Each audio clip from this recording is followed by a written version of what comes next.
Have you ever spent an entire Saturday cleaning, scrubbing, sorting, vacuuming, and by Wednesday, it looked like none of it ever happened?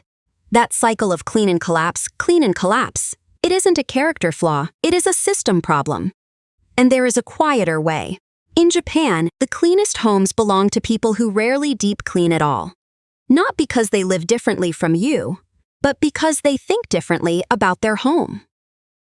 Today we are going to look at 8 habits, small, steady, almost invisible, that keep a Japanese home calm and ordered, day after day, without a single cleaning marathon.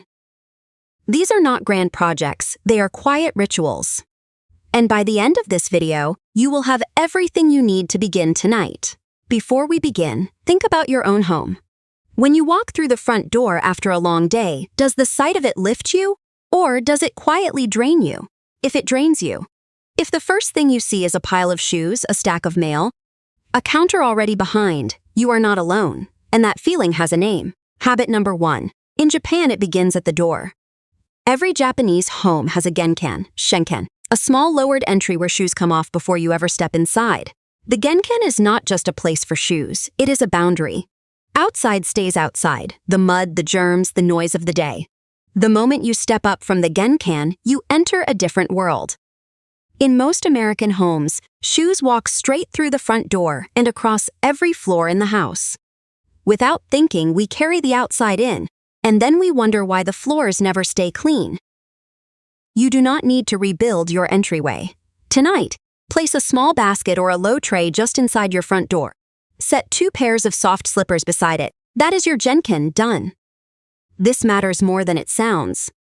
Research from UCLA found that women who described their homes as cluttered or unfinished showed less healthy stress patterns throughout the day, compared to women who felt at ease in their space. A clean entry, one that greets you instead of confronting you, is the first signal your nervous system receives when you come home. Make it a signal of peace. In Japan, children learn this from the time they can walk. It is not a rule enforced by a chore chart. It becomes simply the way things are. That is the power of a habit that lives at the threshold. But the Genkan only keeps the dirt out. The second habit is what keeps the inside from quietly falling apart, and most people have never heard of it. Katazukeru, piempkir. In Japanese, it means to put something away.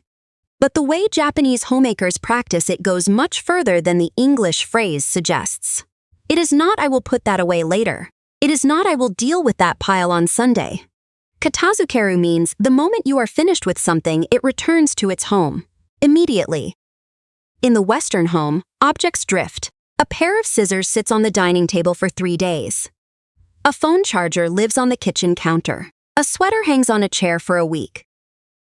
Each of these objects on its own seems harmless, but together, they create what psychologists call decision fatigue, a quiet exhaustion from a home that constantly asks, "Where does this go?"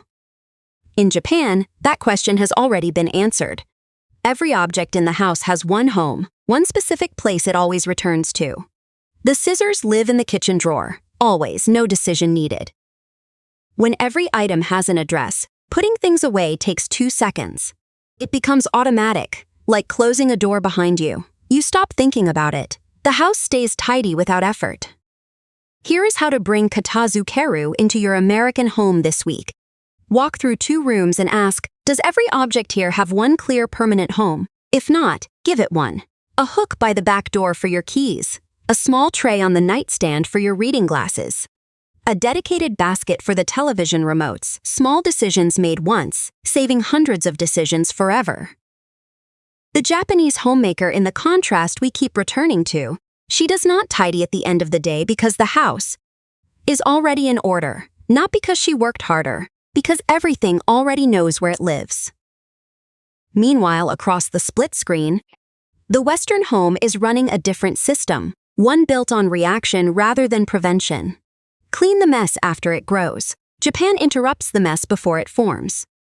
Katazukeru is not a chore. It is a micro-decision made 100 times a day in 2 seconds each. 2 seconds of return versus 2 hours of sorting. That is the mathematics of a calm home. And here is the part that surprises most people. Once you give every object a home, you also stop losing things.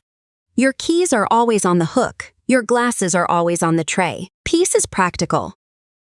One small experiment. Choose one surface in your home, a counter, a table, a chair, and make a rule. Nothing stays there overnight. Practice it for 7 days. Notice what changes. The surface will become a kind of compass. When it stays clear, something in you settles. The Japanese have known this for centuries. You can know it by next Tuesday. The third habit takes place in the kitchen while you are already cooking. It costs nothing extra. And it may be the one that changes your mornings most. Nagara-souji in Jabara means while doing something else. Suji means cleaning. Together, cleaning while living, or, as we might say in English, clean as you go. In a Japanese kitchen, the cook does not finish a meal and then face the wreckage. She wipes the counter while the soup simmers. She rinses the bowl the moment she empties it. The kitchen never falls behind. In many Western kitchens, the opposite is true. Cooking happens in a burst of energy. Cleaning is saved for after. By then, the grease has hardened, the pots have stacked, and the motivation has evaporated. The shift is almost painfully simple. While you wait for the water to boil, wipe the stovetop. While the oven timer counts down, wash the cutting board. There is always a pocket of waiting. Fill it. Keep one damp cloth on the counter while you cook. Not in a drawer, not under the sink on the counter, in reach. That cloth is your permission to clean in seconds rather than minutes. If these habits are already changing the way you see your home, a quick subscribe means the next video finds you. Now, let's talk about the sink, because this one habit alone can transform your mornings. Habit number 4. Before you go to bed tonight, dry your sink. Not just rinse it, not just leave it draining. Completely dry, wipe it with a cloth until no water remains. In Japan, leaving a wet sink overnight is considered a kind of small neglect. Water left standing invites mildew, mineral deposits, and a kind of quiet disorder that seeps into the morning. But when you dry your sink before bed, something different happens. You wake up to a kitchen that already looks cared for. The day begins ahead, not behind. That is a gift you give yourself the night before. A Western kitchen often ends the day with dishes in the rack, water pooling in the basin, a half-rinsed sponge on the edge. It is not wrong. It is simply a different relationship with tomorrow. The Japanese relationship with tomorrow is one of quiet preparation. Tonight's small act of drying is tomorrow's small act of grace. 1 minute of care before bed. 30 seconds of ease in the morning. The tools you need. One dry cloth kept beside the sink, not decorative, not hidden, visible, ready, purposeful. That cloth is an invitation. Every evening, accept it. Together, Nagara-souji and the dry sink create a kitchen that maintains itself. Not because you cleaned it, because you never truly let it become dirty. That is the philosophy underneath the habit. The Western kitchen is cleaned. The Japanese kitchen is maintained. The difference is not effort, it is timing. One waits for the mess to grow, then fights it. The other meets the mess at its smallest moment. But a kitchen full of clutter cannot be maintained, no matter how good the habits. The 5th habit goes deeper, all the way to the root of why clutter returns again and again. Danshari. 3 characters, 3 ideas. One philosophy that Japan has practiced long before the word decluttering existed in the English language. Dan, duan, to refuse. To stop things from entering your home in the first place. Shas, to discard. To release what no longer serves you. Release, to separate. To let go of the emotional pull toward things. Danshari was developed by Hideko Yamashita, a Japanese decluttering expert who built this method decades before minimalism became a global trend. Her core question was not, should I keep this? It was, do I truly need this right now in my life today? In the Western home, the answer to clutter is often more storage. Another bin, another cabinet, another set of shelves in the garage. Japan asks a different question. Do we need the things the storage is hiding? The Western woman stands in front of a closet full of clothes and feels she has nothing to wear. Not because she owns too little, but because she owns too much of the wrong things, kept too long, making every choice harder. Dan begins before the purchase. Before you put something in your cart, whether online or in a store, ask, is this truly necessary for my life as it is right now? Not the life I once lived, not the life I plan to live now. Shaw asks you to look at what you already own. That blouse you have not worn in 3 years. The kitchen gadget still in its packaging. The books you mean to read, release them. They are waiting for someone who will actually use them. Re is the quietest and deepest of the three. It is the practice of noticing and gently releasing the emotional attachment that keeps things in our homes long, past their usefulness. But what if I need this someday? Re says you will not. Here is where to begin tonight. Choose one drawer, just one, empty it, hold each item. Ask Yamashita's question, is this necessary for my life right now? Keep only what answers clearly yes, the rest let go. One drawer. Not the whole house, not this weekend, not some future version of you with more time and energy. One drawer tonight. Danshari does not ask for everything at once. It asks for something now. The Japanese home stays uncluttered, not because Japanese people own nothing, but because they have developed a habit of questioning every arrival and every departure of objects.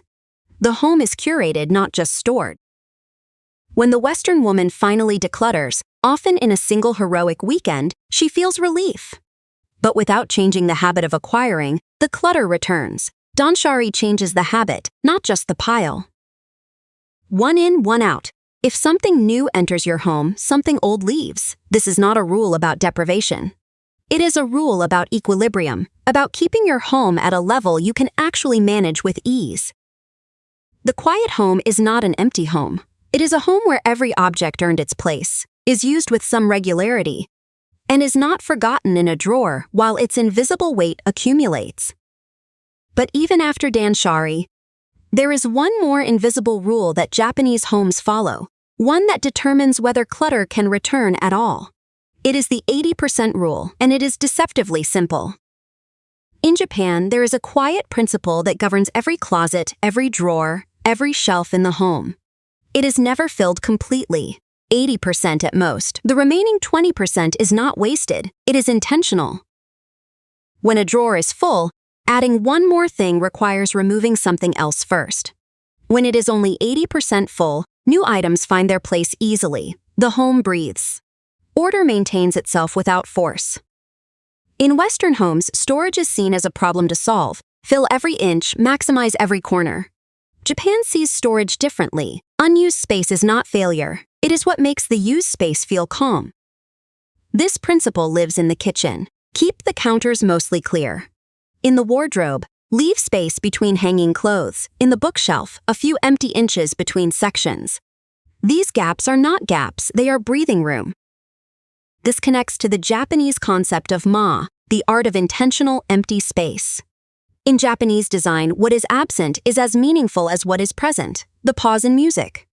The space around an object that lets it be truly seen.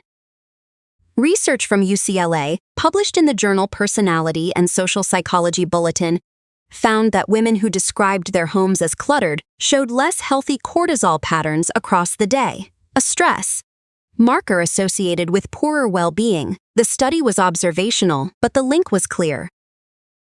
A calmer home may genuinely mean a calmer body, not just a preference, a physiological response. The 80% rule keeps the visual load low. Low visual load, lower strain on the nervous system. Here is a practical way to begin. Open your most cluttered drawer or cabinet. Remove everything. Put back only what you would miss if it disappeared. Stop at 80%. Look at what remains. What you removed is not trash. Put it in a box, seal it with today's date. Place it somewhere out of the way. If you reach for something in that box within 90 days, it belongs back. If you do not, release it. The 80% rule also prevents the most common trap, buying new storage. When a space feels full, the Western impulse is to find a bigger container. The Japanese impulse is to ask, do I have too many things for this space? Every extra bin, every new shelf, every expanding closet organizer is a commitment to store, to maintain, to clean around, to eventually sort through. Fewer containers used thoughtfully is a lighter life. Ma does not ask you to live in an empty house. It asks you to choose what surrounds you. To let each thing be visible, useful, and held in a little space of its own. Look around your home right now, or think of it.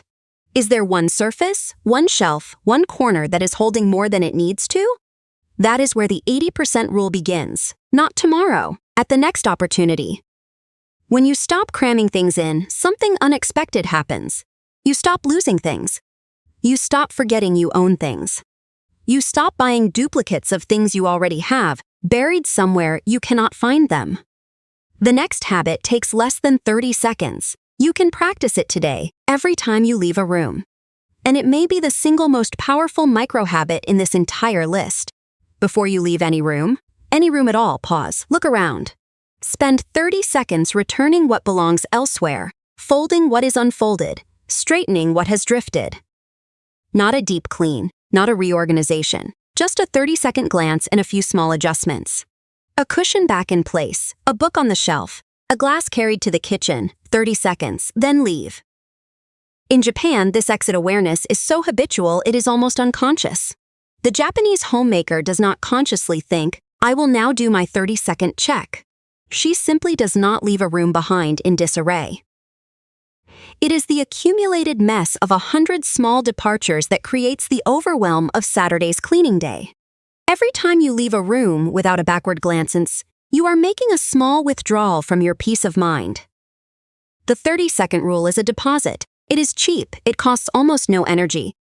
And over the course of a week, it builds a home that is always roughly in order, never perfect, but never out of control.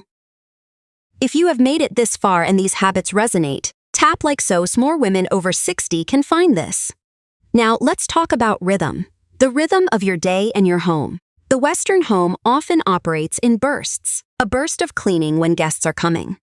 A burst of sorting when the clutter becomes unbearable. Then rest, accumulation, and another burst.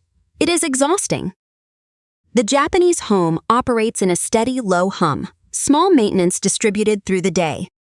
The exit check when leaving the living room, the wiped counter after breakfast, the dried sink before bed. These are not chores. They are transitions, the quiet punctuation between one part of the day and the next. The Japanese homemaker marks time differently. She does not clean at the end of the week. She closes each moment gently. To begin, choose one room you use most, your kitchen, your bedroom, your living room. For the next 7 days, practice one 30-second exit every time you leave it. Only one room, only 30 seconds. After 7 days, it will feel strange not to do it. That is how habits form, not through discipline, but through repetition until the alternative feels slightly wrong. You have wired a new normal into your day. The 30-second rule works because it is tiny enough to never skip. We skip big things when energy is low. We almost never skip things that cost 30 seconds. Tiny is sustainable, tiny compounds. I sometimes think of it as this: each room in your home is a conversation. When you leave without tidying, you leave mid-sentence. When you take 30 seconds, you close the conversation with care. The room waits quietly for your return. There is a phrase in Japanese living, katachi wo totonoeru, to put forms in order, to return things to their proper shape. It applies to rooms, to objects, and quietly to the mind that lives among them. The 8th and final habit is different from all the others. It asks nothing of your hands. It asks something of your attention, and it will change the feeling of coming home forever. In Japan, there is a tradition of closing the day deliberately. Before bed, before the lights go out, a quiet walk through the home, not to clean, just to close, to notice, to be present with the space one last time. This is sometimes called grateful closing, a moment of acknowledgement for the home that held your day. The kitchen that fed you, the chair that rested you, the window that let the morning in. A 30-second act of gratitude. In the Western evening, the home is often abandoned rather than closed. The television goes off, the lights go out, and everyone retreats to bed without a backward glance. The house is left mid-sentence. In Japan, this feels incomplete. The home is not just a backdrop for living, it is a participant. And like any relationship, it benefits from a moment of attention before you part for the night. The grateful closing also accomplishes something practical. It is the final version of the 30-second rule. A quiet walk reveals the glass left on the coffee table, the jacket on the chair, the shoes by the door. Small corrections, made now, not tomorrow. It connects to the concept of wabi-sabi, wabji, the Japanese appreciation for imperfect, transient things. The home does not need to be perfect, but it should be cared for, noticed, given a moment of quiet acknowledgement. And it connects to Ma, that intentional emptiness. When you walk through a room that is mostly clear, mostly ordered, and mostly at rest, something in you rests too. The space and the self are not separate. Here is how the grateful closing might look in your home tonight. After dinner, after the evening settles, take 2 minutes. Walk slowly through your main rooms. Return 1 or 2 things, straighten one surface, then pause. In that pause, just a few seconds, notice the room as it is, not what still needs doing.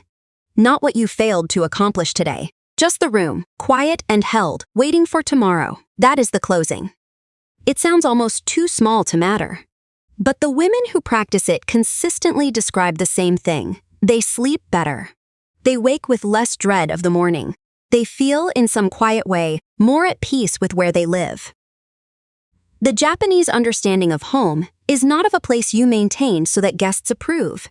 It is a place you tend because tending is an act of self-respect, a quiet signal to yourself that your comfort matters. In a culture where cleanliness carries spiritual meaning, rooted in Shinto traditions of purification, the act of closing the home at night is almost ceremonial. A small bow to the space, a thank you for the shelter. You do not need to embrace the spiritual dimension to benefit from the practice. The physiology is straightforward, a calm, orderly environment before sleep signals safety to the nervous system. The body releases, sleep deepens. Together, these 8 habits form not a cleaning routine, but a philosophy of living. Each one asks you to meet your home where it is, in the small moments, rather than fighting it in the large ones. And now, before we close, let me offer you the simplest possible way to begin. Not 8 habits all at once, just one. Tonight, 8 habits. The Genkan that keeps the outside out. Katazukeru, returning every object home. Nagara-souji, cleaning as you live. The dry sink that gifts you a peaceful morning. Danshari, refusing, releasing, separating. The 80% rule that keeps your home breathing. The 30-second exit that maintains instead of restores. And the grateful closing that ends each day with care. You do not begin all 8 tonight. You choose one, perhaps the smallest, the dry sink. Perhaps the most meaningful, the grateful closing. Perhaps the most immediately useful, the Genkan basket by your door. Practice that one habit for 2 weeks, just 2 weeks. Do not add a second until the first has become unremarkable, until it costs you nothing, until it simply happens. The way breathing happens. Then add one more. And in the space of a few months, without any single heroic effort, you will find that your home has quietly changed. Not because you cleaned more, because you thought differently. If this video offered you something useful, I would be grateful if you shared it with someone who might need it, a friend, a sister, someone who has been fighting the same cycle of clean and collapse. There are more videos here exploring the Japanese approach to home, to rest, to the small rituals that make a life feel held rather than hurried. I hope you find something in them that speaks to you. The Japanese say, a house is not just where you live, it is how you live. Every small habit repeated with care is a form of love for the space and for the person who inhabits it. A calm home is not a chore. It is a quiet act of kindness to your future self, who will wake tomorrow to a space that has been gently cared for and will feel for just a moment held. Thank you for spending this time here. Take one habit with you tonight. Let it be small, let it be steady, and let it slowly change everything.